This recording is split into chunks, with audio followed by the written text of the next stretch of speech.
por tudo aquilo de bom que já presenciamos na casa de Deus essa noite. Um testemunho que tem tudo a ver com a mensagem que vamos estudar na Bíblia. Não sei quantos aqui conheciam o Marquinhos Maraial, né? Quantos conheciam esse camarada? Vários aqui, né? Alguns não. Marquinhos Maraial foi um cantor muito famoso no norte e nordeste do Brasil e um compositor dos principais cantores da televisão, os mais famosos. Um homem que tinha tudo para ter uma vida aparentemente tranquila, mas como o Binho aí menciona, tudo aquilo era apenas aparência. E graças à esposa, conhecendo a Novo Tempo, apresentou para o Marquinhos. O Marquinhos, o Espírito Santo trabalhou poderosamente na vida dele, se converteu, e agora através do Marquinhos veio esse moço que você conferiu agora, o Binho, produtor musical. É impressionante, queridos, o efeito que causa a palavra de Deus recebida no coração sincero. Por pior que seja a situação da pessoa, por pior que seja a situação do seu lar, dos seus relacionamentos, quando Jesus entra na vida para melhorar, para restaurar, para redimir, para salvar. E acreditamos então que são testemunhos que devem incentivar cada um de nós a perseverarmos na nossa comunhão com Jesus. E a igreja sempre, o papel dela é facilitar o máximo possível para que eu e você sejamos fortes na comunhão com Jesus. Então a igreja produz muitos projetos, muitas ferramentas bonitas. Uma delas eu tenho em mãos aqui, essa apostila simples, de um significado muito grande: a vida no reino. A proposta dessa apostila são 50 dias, onde você será incentivado a um compromisso maior com Jesus e a obra de Jesus aqui na terra. E esse compromisso com Jesus e com a obra dele é o segredo para que descubramos a verdadeira felicidade aqui nessa terra. E eu gostaria de incentivar. Eu sei que dias atrás, num sábado de manhã aqui, todos os presentes receberam esse material. Se tem alguém aqui nessa noite que não recebeu e gostaria de conhecer, gostaria de participar, pode procurar irmã Miriam, não é isso, irmã Miriam? Temos mais alguns aqui, né? Então, se você sentir necessidade, você sentir desejo de participar desse projeto, a vida no reino, são 50 dias. Cada dia um texto bíblico, uma reflexão pequena, e cada dia uma tarefa simples para você executar na obra de Deus. Hoje é o dia 10 de março, não é isso? Eu vou ler a tarefa de hoje, olha. Primeiro texto bíblico: ouvi a voz do Senhor que dizia: a quem enviarei? E quem irá por nós? Então disse eu: eis-me aqui, envia-me a mim. Interessante, Isaías 6, de 6 a 8. O que Isaías retrata aqui é o chamado que o Espírito Santo faz a cada ser humano, para que cada ser humano se coloque nas mãos do Todo-Poderoso, para que os planos do Todo-Poderoso se cumpram na vida dessa pessoa. E dentro desse desafio, eis-me aqui, envia-me a mim. A atividade de hoje, olha que atividade bonita, hein? Aqui está lembrando a gente o seguinte, apenas frisando ainda, cada página dessa você vai levar 3, 4 minutos cada dia para ler. É rápido, você vai fazer uma leitura, você vai se deparar com a atividade do dia e você vai fazer um plano com Deus para executar essas atividades, cujo objetivo é tornar você um instrumento de Deus aqui na terra. E não tem um privilégio maior do que ser usado por Deus para fazer a obra dele. A atividade de hoje: a Semana Santa está chegando, portanto decida participar das seguintes formas: Aqui está se referindo ao evangelismo da Semana Santa, que essa igreja fará a partir do dia 23 de março. Está chegando. 23 de março, um sábado. Nós teremos, a partir do sábado, domingo, a pregação aqui na igreja. Teremos segunda, terça, quarta e quinta nas casas. Esperamos ter mais de 100 casas, só aqui na Central, fazendo o evangelismo da Semana Santa. Eu estou vendo vários amigos conosco aqui nessa noite. Se algum de vocês amigos que estão conosco, adorando a Deus conosco, tiver interesse de fazer, sabe, o projeto Semana Santa, o evangelismo da Semana Santa na tua casa, eu gostaria que você nos procurasse no final do culto. E nós vamos fazer o máximo possível para que isso se torne uma realidade. É um pequeno grupo de oração na tua casa, que vai acontecer a partir da Semana Santa, de segunda, terça, quarta e quinta. Sexta-feira teremos uma grande celebração aqui na igreja. Mas olha as atividades de hoje. Convide os seus 5 amigos de oração, os familiares, os vizinhos. Envolva-se, melhor dizendo, em alguma equipe de evangelismo na igreja. Se você ceder a tua casa para a pregação do Evangelho, no evangelismo da Semana Santa, pode-se dizer que você já está envolvido numa equipe de evangelismo. Você já está dentro do plano de Deus para você. Abra as portas então do lar, diz aqui, para que se forme ali um ponto de esperança da Semana Santa. Que Deus possa abençoar cada um dos que aqui estamos nessa noite. Que nenhum de nós privemos a nós mesmos das bênçãos que Deus está pronto para derramar na vida daqueles que participarem ativamente da obra dele aqui na terra, de uma maneira simples, tranquila, prazerosa, sermos edificados na palavra de Deus, tanto na igreja quanto em nossos lares também. Então não esqueça, se você tiver interesse, se você não recebeu ainda, procura a irmã Miriam, que está ali. Levanta a mão, irmão, o povo te vê. Todo mundo conhece a Miriam? Olha lá, aquela senhora simpática ali, ao lado de um senhor muito simpático também.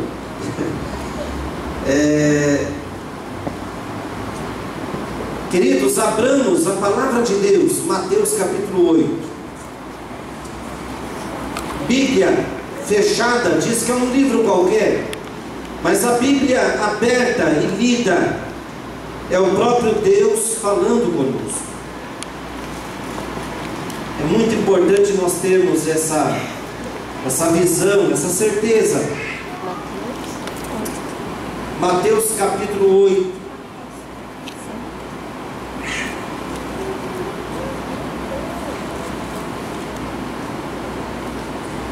Mateus capítulo 8 traz vários relatos vivenciados por Jesus no seu ministério aqui nessa terra.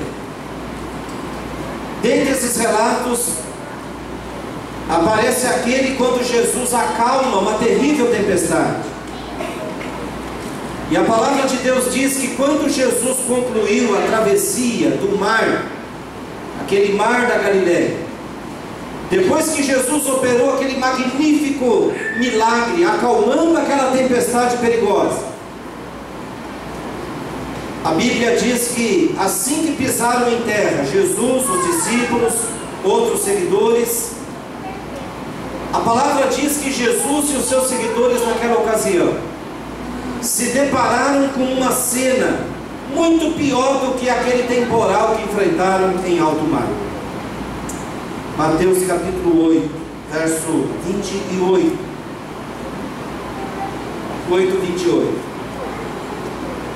Tendo ele chegado a outra margem, à terra dos Gadarenos, vieram-lhe ao encontro 2 endemoniados, saindo dentre os sepulcros, e a tal ponto furiosos, que ninguém podia passar por aquele caminho. Interessante. Uma vez eu escutei uma frase que nunca mais saiu da minha mente. A frase dizia assim: a maior prova da existência do bem e do autor do bem é a existência do mal e o autor do mal. Eu acredito que não precisamos ter fé para acreditar no mal. Precisamos? Alguém precisa ter fé para acreditar que o mal existe? Infelizmente, queridos, o mal ele está presente em nossa vida, no mundo que nos rodeia, e ele se manifesta de múltiplas maneiras, múltiplas formas, visando a destruição do caráter do ser humano, da fé do ser humano, da família humana. A gente viu o relato aí do Binho, né? Perdendo a família por conta de shows e riquezas e glamour e luxo e prazeres à vontade. Mas esse Binho, a própria vida dele se desintegrando, a família dele se destruindo. E ainda bem que há tempo ele abriu o coração dele para o bem e para a fonte maior do bem, que é o Deus Pai, o Deus Filho, o Deus Espírito Santo. Mas, queridos, uma das evidências da existência do bem e do autor do bem é, infelizmente, a presença do mal. E aqui a palavra de Deus traz esse relato dramático. Após a tempestade enfrentada em alto mar, Jesus e os apóstolos se depararam com uma tempestade muito pior. Na verdade, se depararam com duas pessoas vivendo uma terrível tempestade interior. Pode ser que eu esteja falando aqui nessa noite para alguém que esteja vivendo algum tipo de tempestade na vida. Quem sabe esteja eu falando essa noite para alguém que está vivenciando uma terrível crise existencial. O que vai ser da minha vida? O que estou fazendo nesse mundo? Qual o verdadeiro sentido da minha existência aqui nessa terra? E é impressionante, todas as vezes que o ser humano se depara com essas questões, o mal se encarrega de dar muitas alternativas para que a pessoa possa buscar nas fontes erradas, contaminadas, impuras, podres. O inimigo coloca muitas fontes enganosas, prometendo através delas dar esse sentido real para a vida do ser humano aqui na terra. E quanto mais o ser humano busca dessas fontes, mais vazio e enfraquecido ele se torna, mais vulnerável ainda ele se faz diante das armadilhas do inimigo, que não tem dó de ninguém. Ah, queridos, que relato precioso isso da palavra, esse que estamos lendo, Mateus, a partir do verso 28 do capítulo 8. Eu convido você a imaginar comigo a cena que Jesus e os seus seguidores encontraram naquela ocasião. De um lugar oculto, entre os sepulcros, dois loucos avançam sobre eles, como se quisessem despedaçá-los. Pendiam-lhes pedaços de correntes que haviam partido para fugir da prisão. Haviam ferido a si próprios com pedras pontiagudas, por isso tinham a carne dilacerada e sangrando. Cabelos compridos, embaraçados, vestes sujas e rasgadas. Pessoas, queridos, que há muito tempo sequer tomavam banho. A única água que conheciam como higiene era a água da chuva. Por causa dos demônios que possuíam aqueles dois homens, eles pareciam mais feras do que seres humanos. Interessante.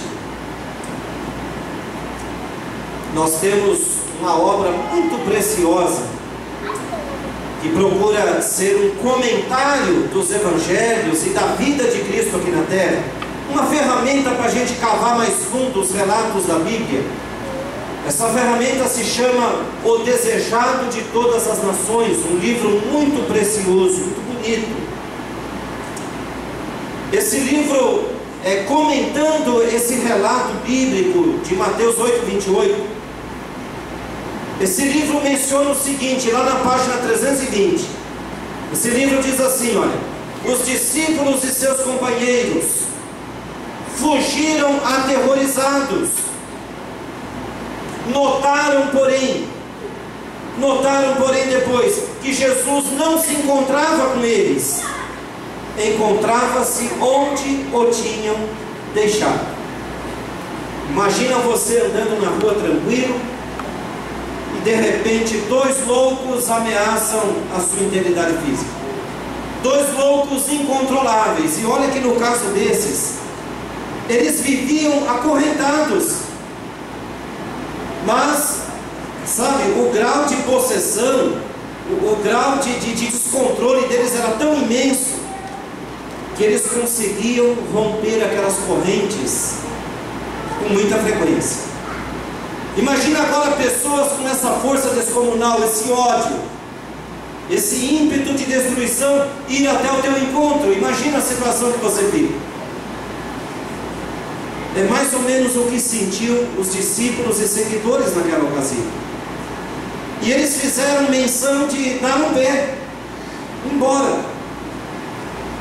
Porém perceberam que Jesus permaneceu no mesmo lugar, calmo, sereno e tranquilo. Jesus permaneceu ali. Os discípulos, queridos, enxergaram naqueles 2 homens apenas 2 seres asquerosos, ameaçadores, os quais não mereciam qualquer atenção. Aos olhos humanos, aquelas 2 pessoas não eram pessoas dignas de que se gastasse tempo com elas. Pelo contrário, as pessoas em geral, quando os olhavam, diziam: não adianta perder tempo. Esses 2 são casos perdidos. Jesus, porém, queridos, o Senhor Jesus, Ele enxergou além daquela aparência aterradora. Jesus enxergou além da superfície e contemplou 2 seres humanos precisando de ajuda, precisando de apoio, precisando de socorro.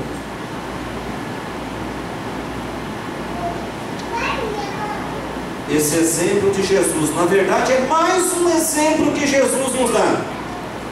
Nos mostra que, por pior que esteja a situação de alguém, nunca deveremos considerar alguém como sendo caso perdido. Deus não deixou essa tarefa para nós humanos executarmos aqui. Definir quem é caso perdido e quem não é. Quem tem chance e quem não tem chance. Isso não é tarefa de nenhum de nós aqui.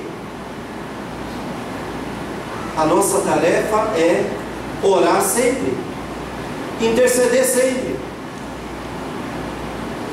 facilitar sempre, o máximo possível, que essas pessoas sofredoras conheçam o poder de Jesus.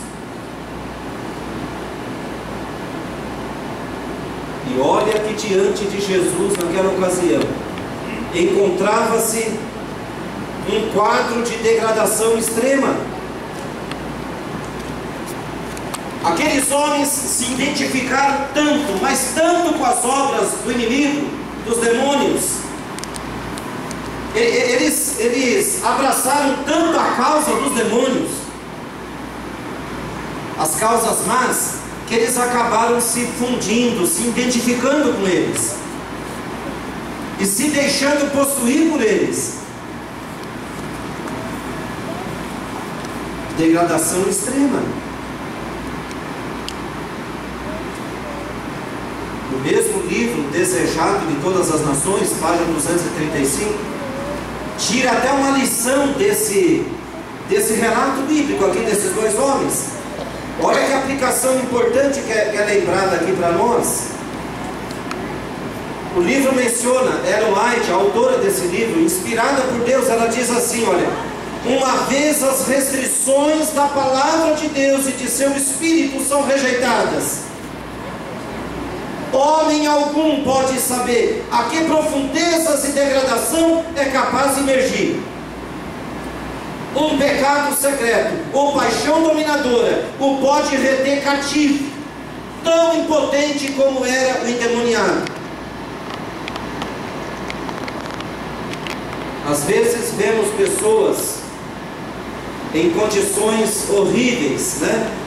Por onde passamos, e às vezes olhamos e pensamos assim: nossa, eu nunca vou chegar na situação que essa pessoa está. Eu dormir na rua, eu ficar 2, 3 meses sem tomar banho, nossa, que coisa horrível, que absurdo. Mas o que eu acabei de ler aqui, queridos, é uma advertência para mim e para você. Não cabe na cabeça de nenhum de nós aqui o que pode nos acontecer, uma vez que rejeitemos teimosamente os apelos de um Deus amoroso, pedindo através da palavra, através da pregação da palavra, um Deus amoroso pedindo a todo instante que entreguemos o nosso coração a Ele.